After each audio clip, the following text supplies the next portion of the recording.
GT Islamic cartoon, ইসলাম, আদব শিক্ষা ও নৈতিকতা সমৃদ্ধ। হায় আল্লাহ, কি করছো তুমি এগুলো? কেন, কি হয়েছে ইয়ামিন? কি করেছি আমি? কি করেছো তা তুমি এখনো বুঝতে পারছো না আপু? না তো, আমার তো মনে হচ্ছে না আমি তেমন কোনো অপরাধ করেছি। আমাকে বুঝিয়ে বলো তো।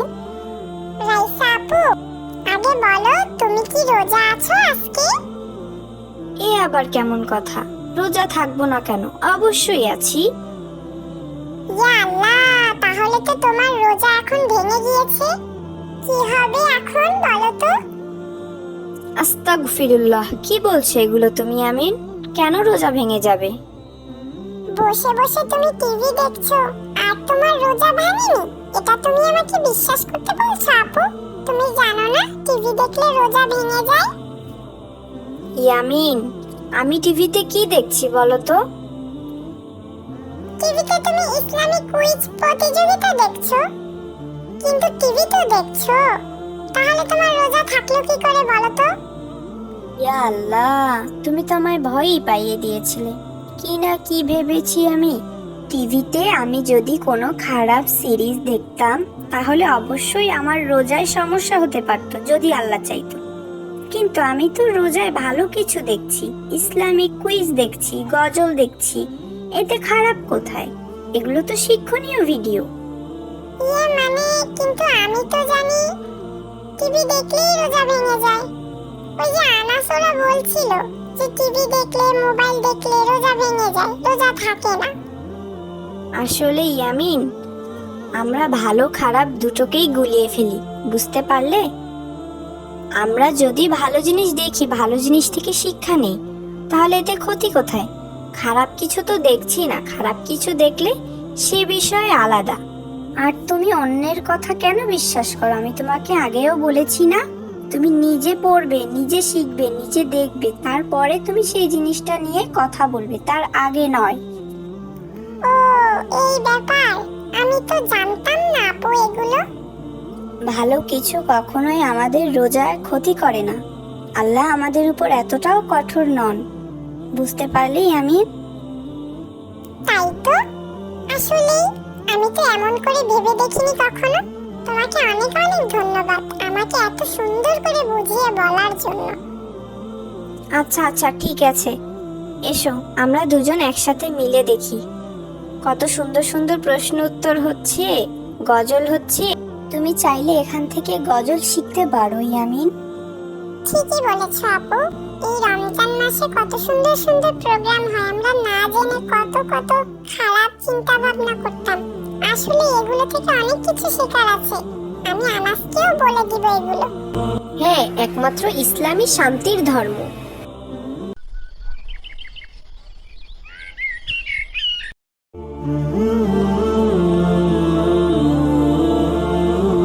আসসালামু আলাইকুম ইয়ামিন। ওয়ালাইকুম আসসালাম আপু, আজ আমি অনেক খুশি। কি মজা! হ্যাঁ ইয়ামিন, তা তো আমি তোমাকে দেখেই বুঝতে পেরেছি। তা এত খুশির কারণটা কি জানতে পারি? তার কারণটা এখনো তুমি বুঝতে পারলে না আপু?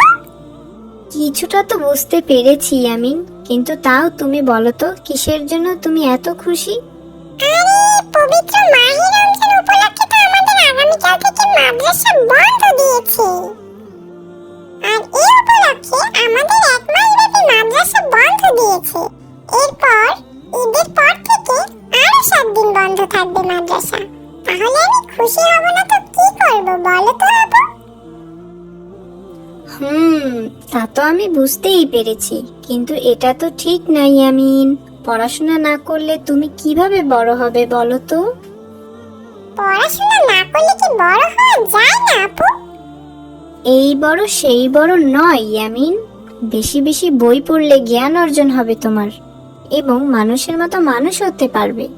আর পড়াশোনা না করলে তোমাকে কেউ মূল্য দেবে না। ও, ঠিকই তো বলেছ আপু, আমি তো আগে কখনো এমন করে ভেবে দেখিনি। আচ্ছা ঠিক আছে, কোনো সমস্যা নয়। এখন থেকে বেশি বেশি করে বই পড়বে, এবং সামনেই মাহে রমজান, এই ছুটির দিনগুলো অযথা সময় নষ্ট না করে বেশি বেশি করে আমল করবে, ইবাদত করবে। তাহলে আল্লাহ তোমাকে অনেক সওয়াব দিবেন এবং বারাকা দান করবেন, এবং নিজেও এ থেকে কিছু শিখতে পারবে, আর এতে করে তুমি অন্য কাউকেও কিছু শিখাতে পারবে। তুমি কত কিছু জানো আপু, আমি তো এত কিছু জানি না। তুমি কোথা থেকে এত কিছু শিখেছো? আমি কিছুই জানি না ইয়ামিন, এক সমুদ্রের এক বালিকণার সমপরিমাণও আমি জানি না। তবে জানতে চাই, শিখতে চাই, শেখাতে চাই। আর আমার এই ক্ষুদ্র জানার একমাত্র পন্থা হচ্ছে বই। এর জন্য আমি তোমাকে বেশি বেশি করে বই পড়তে বলি, তাহলে তোমার বেশি বেশি করে জ্ঞান অর্জন হবে। বুঝতে পেরেছো ইয়ামিন? হ্যাঁ আপু, আমি বুঝতে পেরেছি। এখন থেকে আমিও বেশি বেশি করে বই পড়বো, তাহলে আমিও তোমার মতো কিছু শিখতে পারবো এবং অন্যকেও শেখাতে পারবো। এতে করে আল্লাহ তাআলা আমাকে অনেক সওয়াব দিবেন এবং জান্নাত দান করবেন। এই তো আমার ছোট্ট লক্ষ্মী ভাইটি। আচ্ছা আপু, এই রমজানে বিশেষ কোনো ছোট ছোট আমল রয়েছে যেটা আমল করলে আল্লাহ তাআলা আমাদেরকে এই রমজান মাসে বেশি বেশি সওয়াব দিবেন? অবশ্যই রয়েছে ইয়ামিন, এইসব সম্পর্কে তো তোমার কিছুটা হলেও জানা আছে। আল্লাহ এর পুরস্কার নিজ হাতে দেবেন। রাইয়ান নামে একটি দরজা রয়েছে, যে দরজা থেকে একমাত্র রোজদাররাই প্রবেশ করবেন। সুবহানাল্লাহ, কত সুন্দর! একটি হাদিসে পড়েছি আমি, রমজান মাসে পবিত্র কোরআন মাজিদ অর্থ সহকারে পড়লে এবং বেশি বেশি দুরূদ পাঠ করলে, তাওবা পাঠ করলে এবং ছোট ছোট দৈনন্দিন জীবনের আমলগুলো রয়েছে যেগুলো পাঠ করলে আল্লাহ তাআলা তার বান্দাকে কত গুণ যে সওয়াব দিবেন তা একমাত্র আল্লাহ তাআলা নিজেই জানেন। সুবহানাল্লাহ, রমজান মাস আমাদের জন্য সত্যিই একটি বরকতময় মাস। আল্লাহ তাআলা সবাইকে এই মাসে বেশি বেশি আমল করার তৌফিক দান করুন। আমিন। আমিন।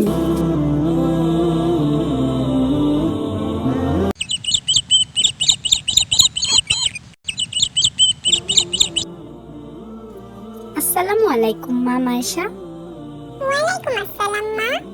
কি করছো মা তুমি? এই তো তেমন কিছু না মা, রমজানের প্রস্তুতির জন্য বই পড়ছিলাম।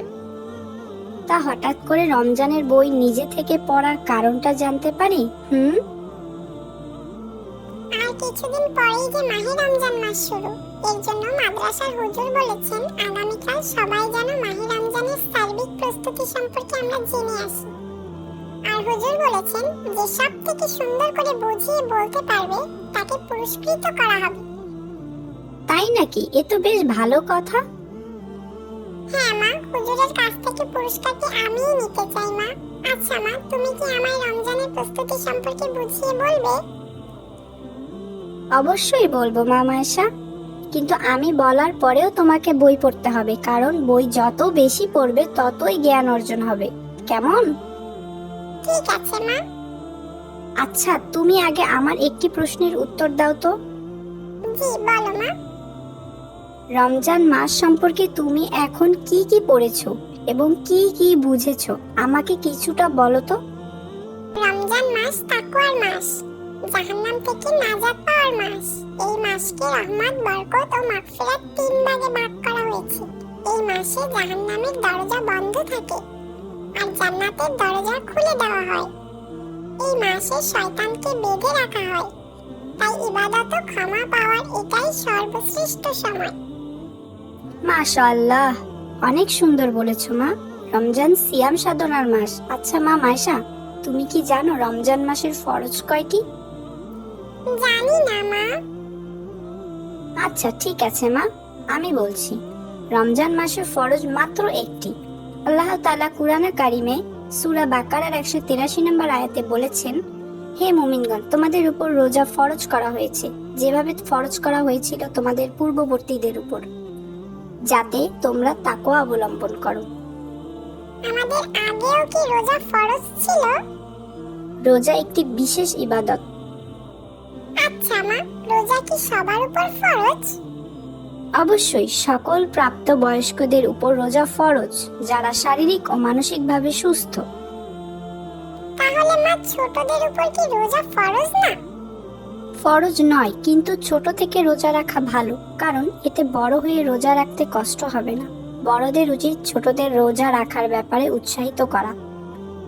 আর যদি কেউ অসুস্থ থাকে তাহলে তাকেও কি রোজা রাখতে হবে? অসুস্থতার ব্যাপারেও মাসালা আছে। যদি কেউ খুব অসুস্থ থাকে তবে তার জন্য রোজা না রাখলেও গুনাহ হবে না, কিন্তু সুস্থ হওয়ার পর তাকে অবশ্যই ওই রোজার কাজা আদায় করে নিতে হবে।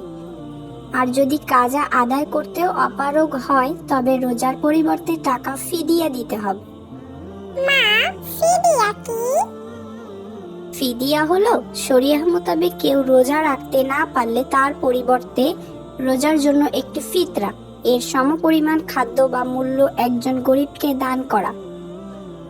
আচ্ছা, তার মানে শারীরিক অসুস্থতার জন্য রোজা রাখতে না পারলে প্রতি রোজার জন্য এক ফিতরার সমান খাদ্য বা মূল্য গরিবকে দান করতে হবে। একদম তাই, তবে ভালো হবে নিজেই নিজের কাজা রোজা আদায় করে নেওয়া। তাহলে তো আমাদের অবশ্যই রোজা মিস দেওয়া উচিত না। অবশ্যই না, অন্য সব ইবাদত করি আমরা নিজেদের ভালোর জন্য, কিন্তু রোজাই একমাত্র ইবাদত যা করা হয় একমাত্র আল্লাহ তাআলার সন্তুষ্টির জন্য। এই রমজান মাস প্রতি বছরে মাত্র একটি বার আসে, আর রোজার প্রতিদান মহান আল্লাহ তাআলা নিজ হাতে দিবেন। সুবহানাল্লাহ। রমজানের কিছু ওয়াজিব আছে, তুমি কি তা বলতে পারবে মাইশা? রমজানের ওয়াজিব কয়টি? কয়টি মা? রমজানের ওয়াজিব হলো 2টি। কি কি মা? সাদকাতুল ফিত্র বা ফিতরা দেওয়া এবং ঈদের নামাজ পড়া। ফিতরা কি সবাইকেই দিতে হবে মা? অবশ্যই রমজান মাসে প্রত্যেকের ফিতরা আদায় করা ওয়াজিব বা আবশ্যক। কিন্তু আমার তো টাকা নেই, আমি কিভাবে দিব? ঈদের দিন সকালে যে ব্যক্তি নিসাব পরিমাণ সম্পত্তির মালিক সে তার নিজের ও তার পরিবারের সকল সদস্যের ফিতরা আদায় করবে। ও আচ্ছা, তার মানে আমার আব্বুজান আমাদের ফিতরা আদায় করবে। হ্যাঁ মা। আচ্ছা, যাদের কোনো পরিমাণের সম্পদ নেই তারা কি করবে মা? তবে তো সে ফিতরা নেওয়ার উপযোগী। ও আচ্ছা।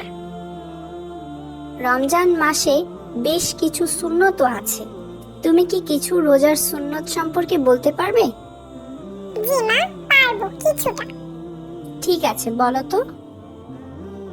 রমজানের চাঁদ দেখা, তারাবির নামাজ আদায়, বেশি বেশি কোরআন পড়া, সদকা করা, রমজানের শেষ দশকে শবে কদরের সন্ধান করা ও ইত্তেকাফ করা, আর বেশি বেশি একটি দোয়া পড়া। কোন দোয়া? আল্লাহুম্মা ইন্নাকা আফউন তুহিব্বুল আফওয়া ফাআফু আন্নী, যার অর্থ হে আল্লাহ, আপনি ক্ষমাশীল, ক্ষমাকে পছন্দ করেন, সুতরাং আপনি আমাকে ক্ষমা করুন। মাশাআল্লাহ, তুমি খুব সুন্দর করে রোজার সুন্নতগুলো বলেছো মা। কিন্তু এছাড়া কিছু নফল ইবাদত আছে যেগুলো বেশি বেশি আমল করা উচিত, আর এ মাসে নফল ইবাদতে ফরজ ইবাদতের সওয়াব পাওয়া যায়। যেমন বেশি বেশি ইস্তেগফার পাঠ করা, দোয়া দুরূদ পাঠ করা, কোরআন খতম দেওয়া ইত্যাদি ইত্যাদি। আল্লাহ তাআলা আমাদের বেশি বেশি ইবাদত করার তৌফিক দান করুন, আমিন। এই যে ভাইয়া শুনছেন? জি বলুন। আসসালামু আলাইকুম। ওয়ালাইকুম আসসালাম। ভাইয়া একটু কথা বলা যাবে?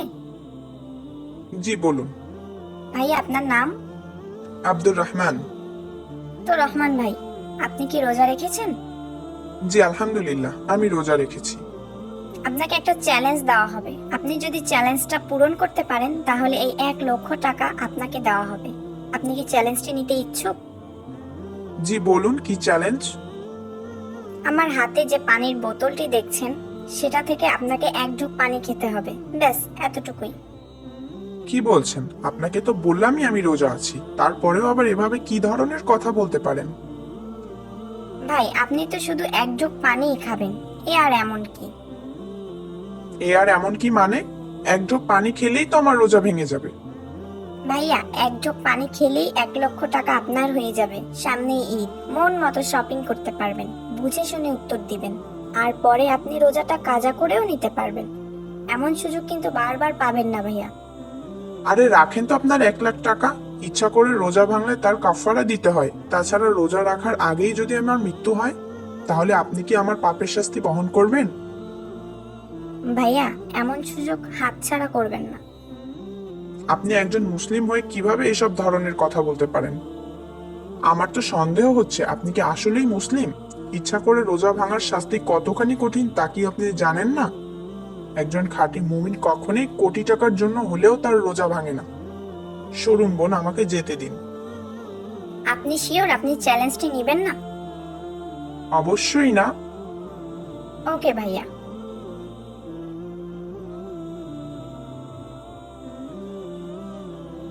এই যে বোন, আসসালামু আলাইকুম। ওয়ালাইকুম আসসালাম। বোন আপনার নাম? আমার নাম উম্মে হাবিবা। আপনি কি রোজা আছেন?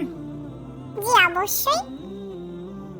বোন আপনাকে আমরা একটি চ্যালেঞ্জ দিব। যদি আপনি চ্যালেঞ্জটিতে জিততে পারেন তবে আপনাকে আমরা 1 লক্ষ টাকা পুরস্কার হিসাবে দিব।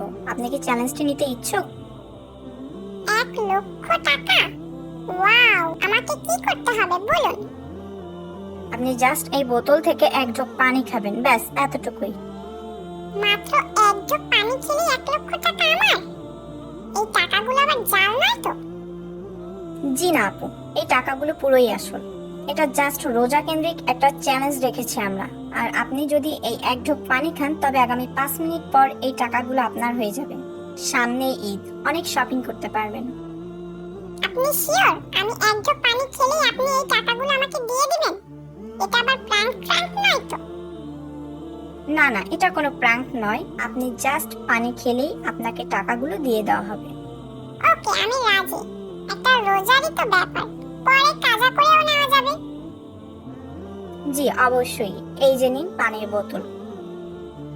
আপনার কি মাথা খারাপ নাকি? সামান্য 1 লাখ টাকার জন্য আপনি রোজা ভেঙে ফেলবেন?